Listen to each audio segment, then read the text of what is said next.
HK car service ಸೆಂಟರ್ನಲ್ಲಿ ಅಗ್ನಿ ದುರಂತ, ಸುಟ್ಟು ಕರಕಲಾದ ಕಾರುಗಳು.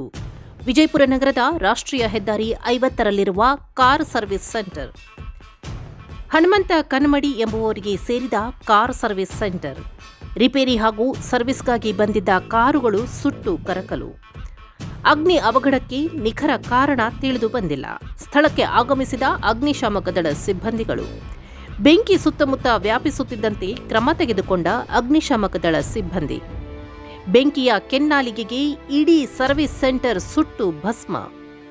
ಸರ್ವಿಸ್ ಸೆಂಟರ್ ಒಳಗಿದ್ದ ವಿವಿಧ ಕಂಪನಿಗಳ ಕಾರುಗಳು ಸುಟ್ಟು ಕರಕಲು.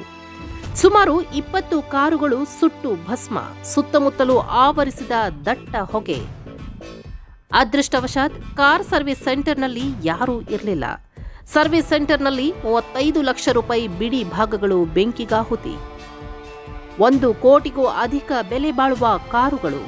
ಸ್ಥಳಕ್ಕೆ ಗೋಲ್ ಗುಂಬಜ್ ಹಾಗೂ ವಿಜಯಪುರ ಗ್ರಾಮೀಣ ಪೊಲೀಸ್ ಠಾಣೆಯ ಅಧಿಕಾರಿಗಳ ಭೇಟಿ ಪರಿಶೀಲನೆ. ಗೋಲ್ ಗುಂಬಜ್ ಪೊಲೀಸ್ ಠಾಣಾ ವ್ಯಾಪ್ತಿಯಲ್ಲಿ ಘಟನೆ.